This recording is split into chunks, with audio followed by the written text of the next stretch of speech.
Pippin woke to the sound of voices. Another day of hiding and a night of journey had fleeted by. Many tall men, heavily cloaked, stood beside him, and behind them, in the midst, loomed a wall of stone.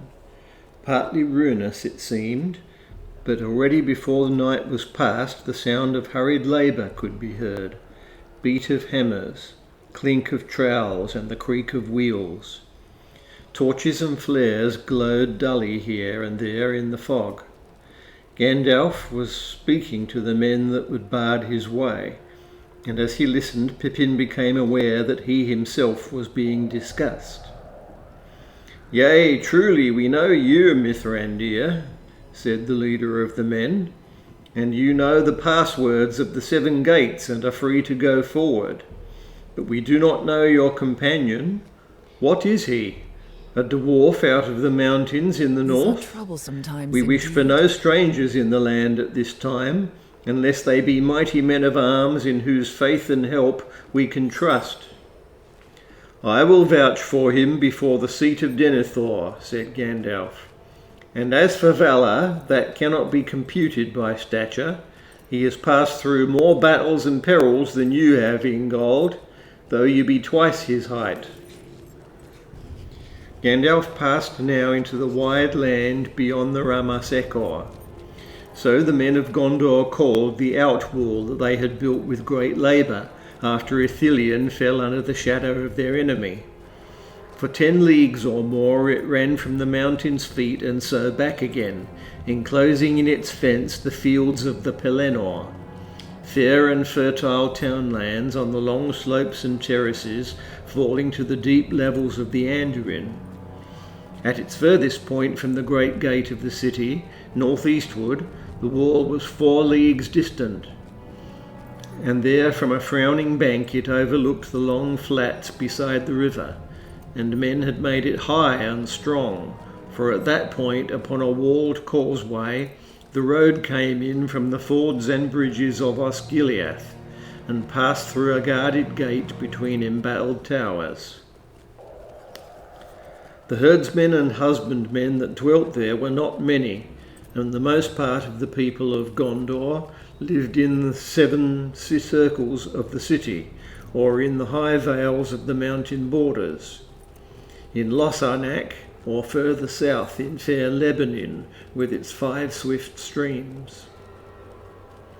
But beyond, in the great fief of the Belfalas, dwelt Prince Imrahil in his castle of Dol Amroth by the sea, and he was of high blood, and his folk also, tall men and proud, with sea-grey eyes. Where the white mountains of Ered Nimre came to their end, he saw, as Gandalf had promised, the dark mass of Mount Mindolurin, the deep purple shadows of its high glens, and its tall face whitening in the rising day. And upon its outthrust knee was the guarded city, with its 7 walls of stone, so strong and old that it seemed to have been not builded, but carven by giants out of the bones of the earth. How may I help you, friend? Even as Pippin gazed in wonder, the walls passed from looming grey to white, blushing faintly in the dawn. And suddenly the sun climbed over the eastern shadow and sent forth a shaft that smote the face of the city. Then Pippin cried aloud, for the tower of Ecthelion, standing high within the topmost wall, shone out against the sky, glimmering like a spike of pearl and silver, tall and fair and shapely, and its pinnacle glittered as if it were wrought of crystals, and white banners broke and fluttered from the battlements in the morning breeze. And high and far he heard a clear ringing as of silver trumpets.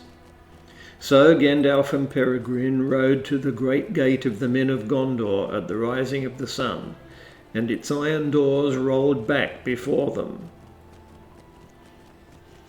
The fashion of Minas Tirith was such that it was built on 7 levels. Each delved into the hill, and about each was set a wall, and in each wall was a gate. But the gates were not set in a line. The great gate in the city wall was at the east point of the circuit, but at the next faced half south, and the third half north, and so to and fro upwards, so that the paved way that climbed towards the citadel turned first this way and then that across the face of the hill. And each time that it passed the line of the great gate, it went through an arched tunnel, piercing a vast pier of rock, whose huge outthrust bulk divided in two all the circles of the city save the first. For partly in the primeval shaping of the hill, partly by the mighty craft and labour of old, there stood up from the rear of the wide court behind the gate a towering bastion of stone, its edge sharp as a ship keel facing east. Up it rose, even to the level of the topmost circle, and there was crowned by a battlement, so that those in the citadel might, like mariners in a mountainous ship, look from its peak sheer down upon the gate 700 feet below.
The entrance to the citadel also looked eastward, but was delved in the heart of the rock. Thence a long lamplit slope ran up to the seventh gate. Thus men reached at last the high court, and the place of the fountain before the feet of the white tower, tall and shapely, 50 fathoms from its base to the pinnacle, where the banner of the stewards floated 1,000 feet above the plain. A strong citadel it was indeed, and not to be taken by a host of enemies. At last they came out of shadow to the seventh gate, and the warm sun that shone down beyond the river, as Frodo walked in the glades of Ithilien, glowed here on the smooth walls and rooted pillars, and the great arch with keystone carved in the likeness of a crowned and kingly head. Gandalf dismounted, for no horse was allowed in the citadel, and Shadowfax suffered himself to be led away at the soft word of his master. Already it seemed that word of their coming had gone before them, and at once they were admitted, silently and without question. Quickly Gandalf strode across the white-paved court. A sweet fountain played there in the morning sun, and a sward of bright green lay about it. But in the midst, drooping over the pool, stood a dead tree, and the falling drops stripped sadly from its barren and broken branches back into the clear water. Pippin glanced at it as he hurried after Gandalf.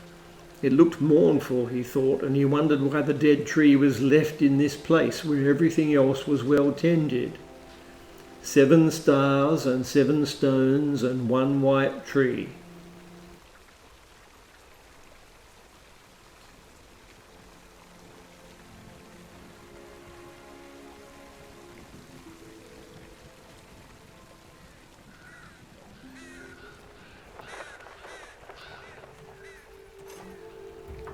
They passed the tall silent door wardens and entered the cool echoing shadows of the House of Stone.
Little service, no doubt, will so great a lord of men think to find in a hobbit, a halfling from the northern shire, yet such as it is, I will offer it, in payment of my debt. Twitching aside his grey cloak, Pippin drew forth his small sword and laid it at Denethor's feet.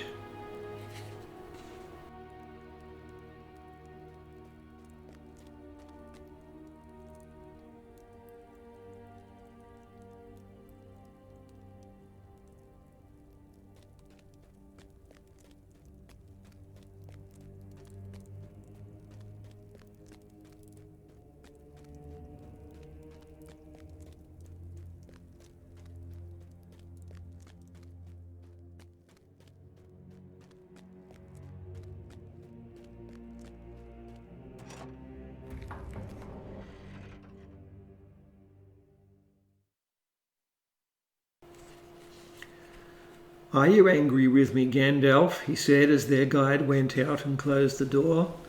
"I did the best I could." "You did indeed," said Gandalf. "And I hope that it may be long before you find yourself in such a tight corner again between 2 such terrible old men."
They got their bread and butter and cheese and apples, the last of the winter store, wrinkled but sound and sweet, and a leather flagon of new-drawn ale, and wooden platters and cups, They put all into a wicker basket and climbed back into the sun, and Beregond brought Pippin to a place at the east end of the great outthrust battlement, where there was an embrasure in the walls with a stone seat beneath the sill.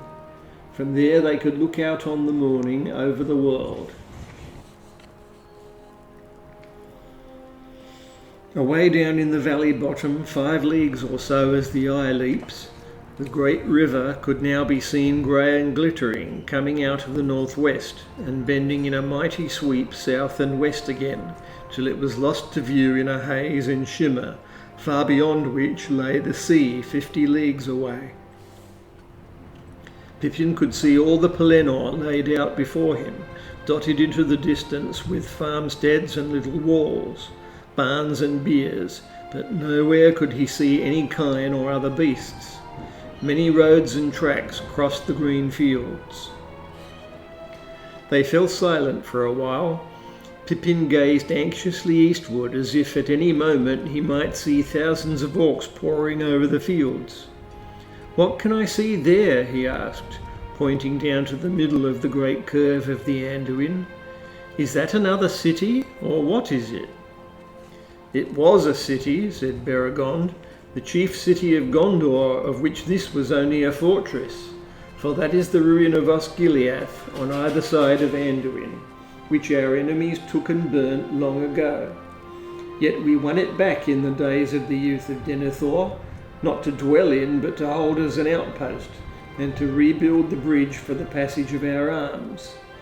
And then came the fell riders out of Minas Morgul." "The Black Riders?" said Pippin, opening his eyes, and they were wide and dark with an old fear reawakened. "Yes, they were black," said Beregond.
These are troublesome times indeed.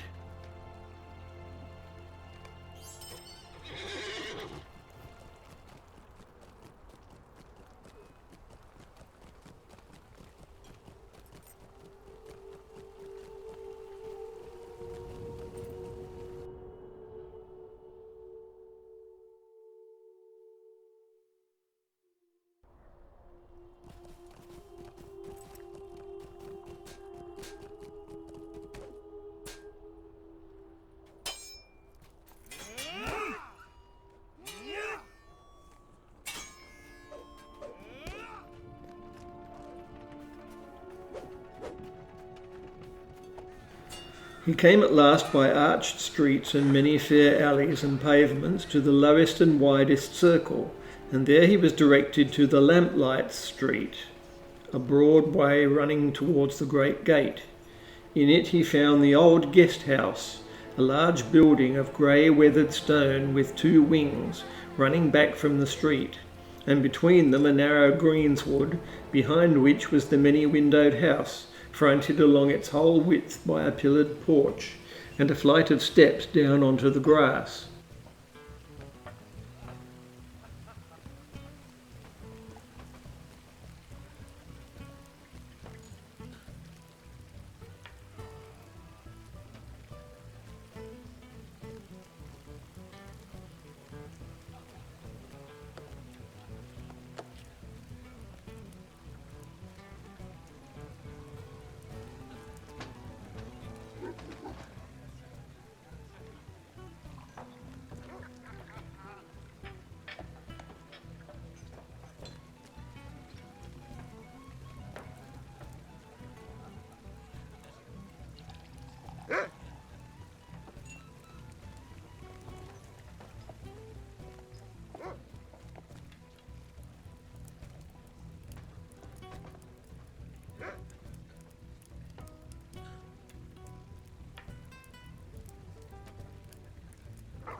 Boys were playing among the pillars, the only children that Pippin had seen in Minas Tirith, and he stopped to look at them.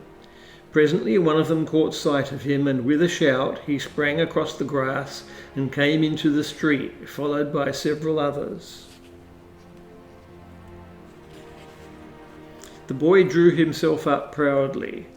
"I am Birgil, son of Beregond of the Guards," he said. Birgil proved a good comrade, the best company Pippin had had since he parted from Merry, and soon they were laughing and talking gaily as they went about the streets, heedless of the many glances that men gave them.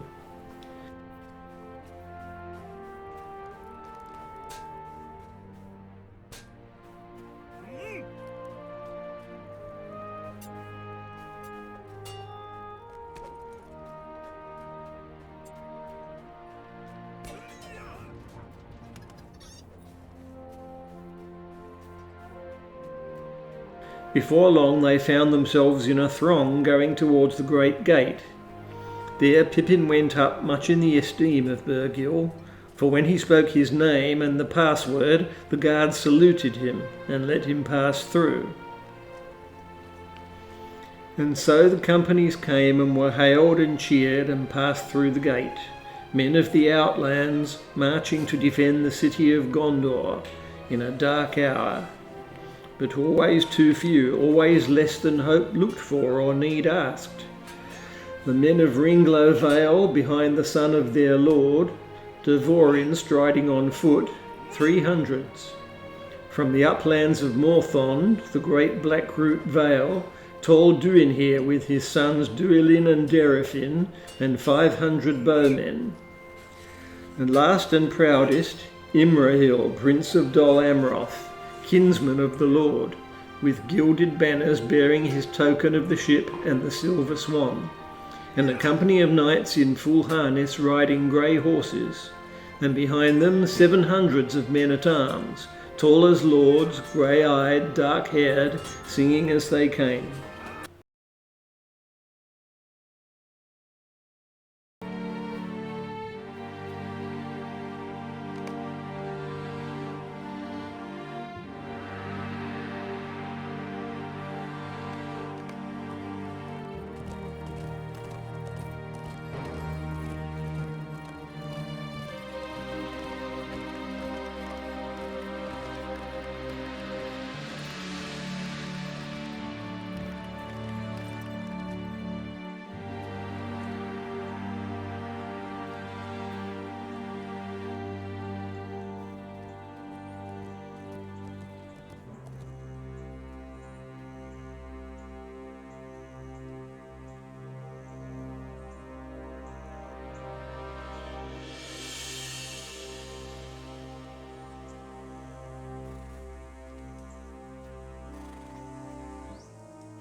The riders set out again, and Aragorn for a while rode with the Dunedain.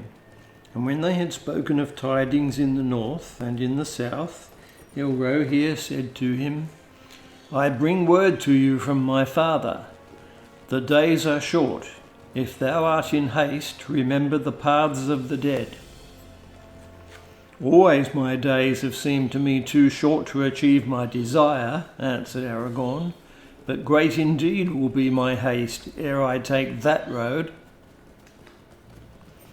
The night was old and the east grey when they rode up at last from Deeping Combe and came back to the Hornburg. There they were to lie and rest for a brief while and take counsel. "There was a battle here 3 nights ago," said Gimli, "and here Legolas and I played a game that I won only by a single orc. Come and see how it was. And there are caves, Merry, caves of wonder."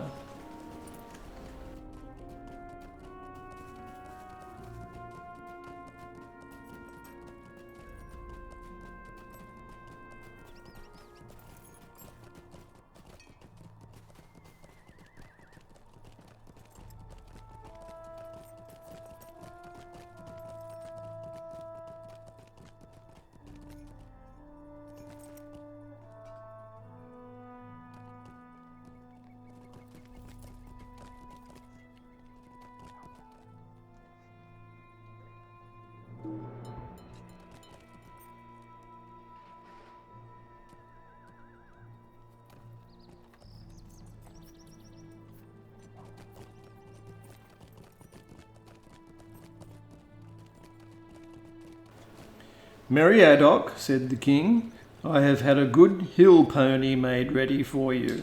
He will bear you as swift as any horse by the roads that we shall take.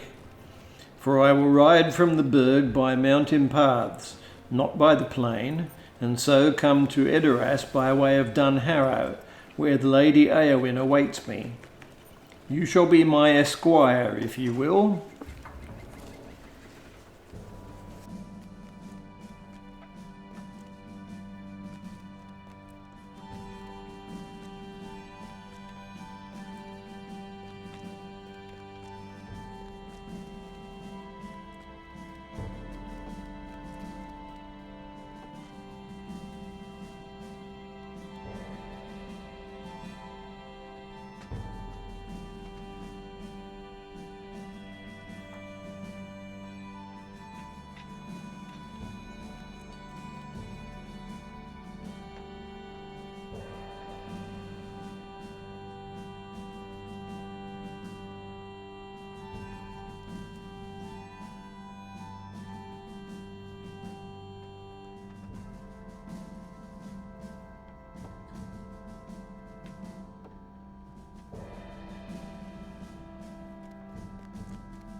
The king, with his guard and Merry at his side, passed down from the gate of the Burg to where the riders were assembling on the green.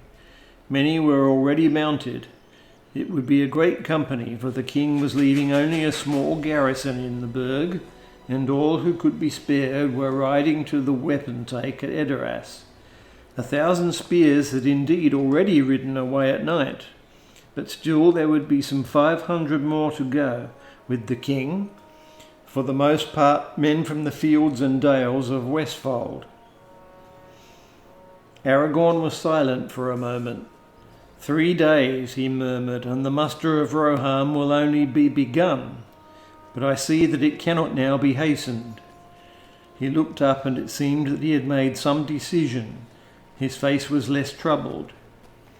"Then by your leave, Lord, I must take new counsel for myself and my kindred. We must ride our own road and no longer in secret. For me the time of stealth has passed. I will ride east by the swiftest way, and I will take the paths of the dead." "The paths of the dead?" said Theoden, and trembled. "Why do you speak of them?" Eomer turned and gazed at Aragorn. It seemed to Merry that the faces of the riders that sat within hearing turned pale at the words. "If there be in truth such paths," said Theoden, "their gate is in Dunharrow, but no living man may pass it." "Alas, Aragorn, my friend," said Eomer, "I had hoped that we should ride to war together, but if you seek the paths of the dead, then our parting is come, and it is little likely we shall ever meet again under the sun." That road I will take none the less, said Aragorn. But I say to you, Eomer, that in battle we may yet meet again, though all the hosts of Mordor should stand between. Now Theoden spoke to Eomer, and he lifted up his hand and cried aloud. And with that word the riders set forth. They rode over the dyke and down the combe, and then turning swiftly eastwards they took a path that skirted the foothills for a mile or so, until bending south it passed back among the hills and disappeared from view. Aragorn rode to the dyke and watched till the king's men were far down the combe. Thus spoke Malbeth the seer in the days of Arvedui, last king of Fornost, said Aragorn. Over the land there lies a long shadow, westward reaching wings of darkness. The tower trembles, to the tombs of kings doom approaches, the dead awaken, for the hour is come for the oath breakers. At the stone of Eric they shall stand again, and hear there a horn in the hills ringing. Whose shall the horn be? Who shall call them from the grey twilight, the forgotten people? The heir of him to whom the oath they swore. From the north shall he come, need shall drive him. He shall pass the door to the paths of the dead. I will go with you even on the paths of the dead, and to whatever end they may lead, said Gimli. I also will come, said Legolas, for I do not fear the dead. When Sauron returned and grew in might again, Isildur summoned the men of the mountains to fulfil their oath, and they would not, for they had worshipped Sauron in the dark years. Then Isildur said to their king, Thou shalt be the last king, and if the west prove mightier than thy black master, this curse I lay upon thee and thy folk, to rest never until your oath is fulfilled. For this war will last through years uncounted, and you shall be summoned once again ere the end. Then Halbarad lifted a great horn, and the blast of it echoed in Helm's Deep, and with that they leapt away, riding down the combe like thunder, while all the men that were left on dyke or burg stared in amaze. And while Theoden went by slow paths in the hills, the grey company passed swiftly over the plain.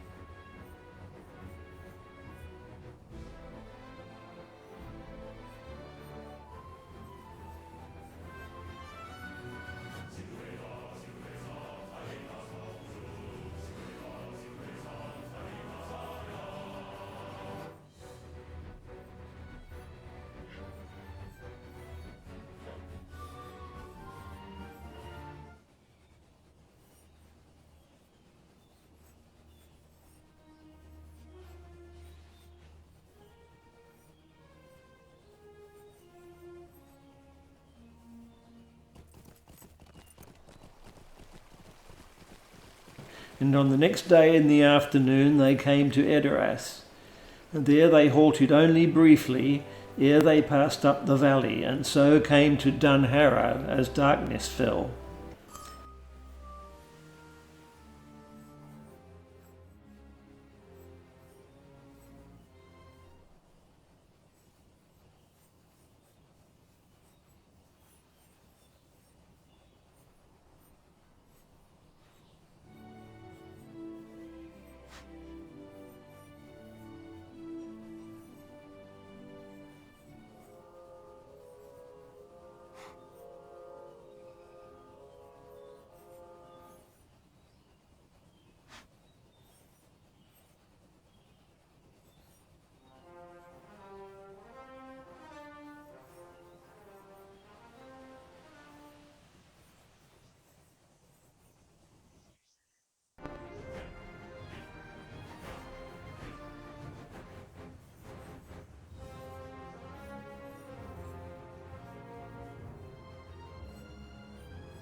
The Lady Eowyn greeted them and was glad of their coming, for no mightier men had she seen than the Dunedain and the fair sons of Elrond.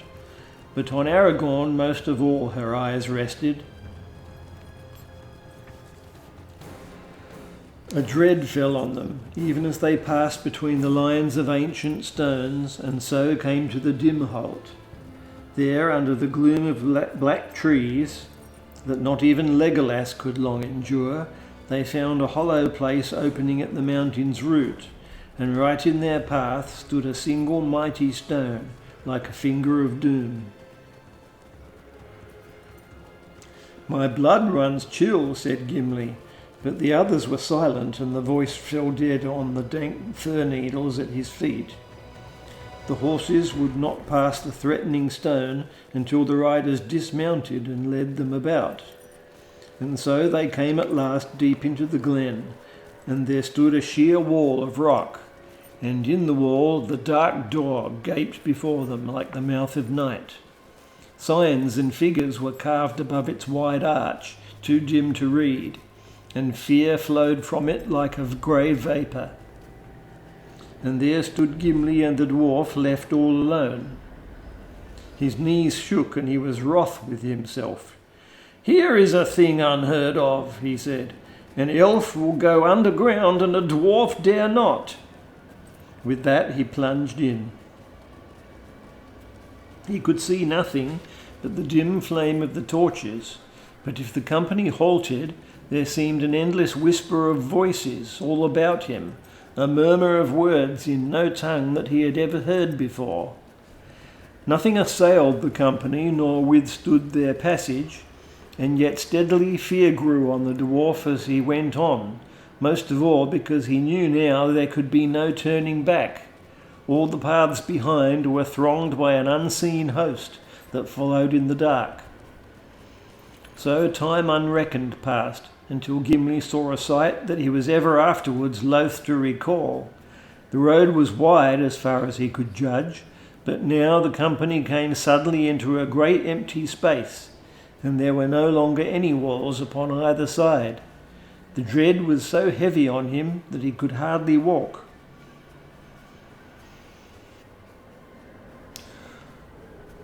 "Gold is not my errand," Aragorn cried, turning back and speaking to the whispering darkness behind. "Keep your hoards and your secrets hidden in the accursed years. Speed only, we ask. Let us pass and then come.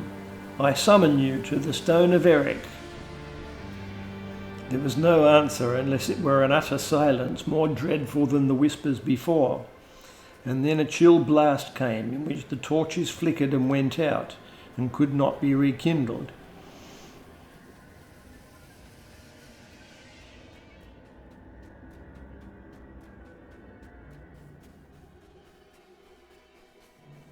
Suddenly he heard the tinkle of water, a sound hard and clear as a stone falling into a dream of dark shadow.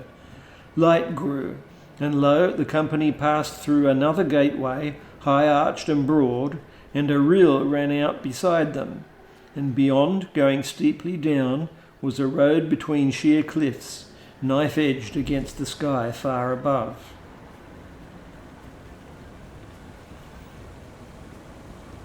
"The dead are following," said Legolas. "I see shapes of men and of horses, and pale banners like shreds of cloud, and spears like winter thickets on a misty night. The dead are following."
The company came at last out of the ravine, as suddenly as if they had issued from a crack in the wall. And there lay the uplands of a great vale before them, and the stream beside them went down with a cold voice over many falls. "Where in Middle-earth are we?" said Gimli. And Yeladan answered, "We have descended from the uprising of the Morthond, the long chill river that flows at last to the sea that washes the walls of Dol Amroth. You will not need to ask hereafter how comes its name. Blackroot, men called it."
They came at last to the hill of Erech. Long had the terror of the dead lain upon that hill and upon the empty fields about it, for upon the top stood a black stone, round as a great globe, the height of a man, though its half was buried in the ground. Unearthly it looked, as though it had fallen from the sky, as some believed. Aragorn dismounted, and standing by the stone he cried in a great voice, "Oathbreakers, why have ye come?" And a voice was heard out of the night that answered him as if from far away, "To fulfill our oath and have peace."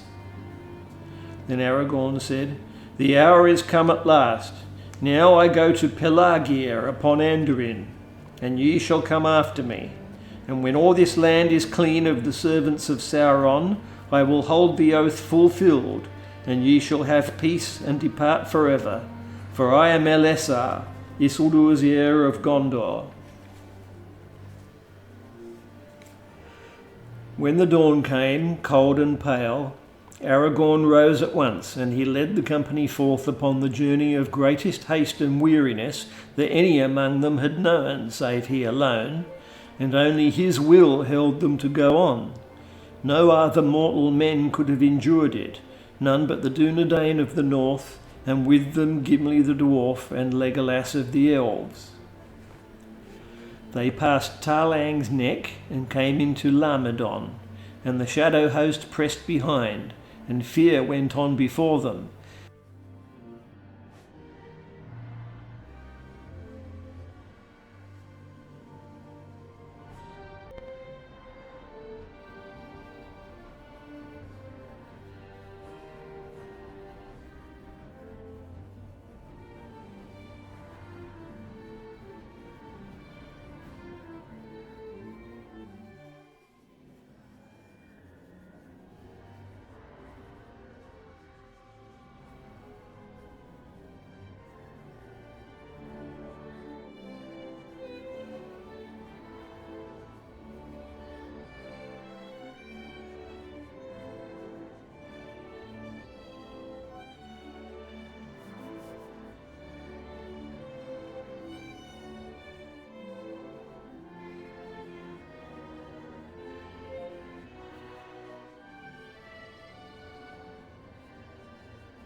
until they came to Calembel upon Kiril, and the sun went down like blood behind Pinath Gelin, away in the west behind them.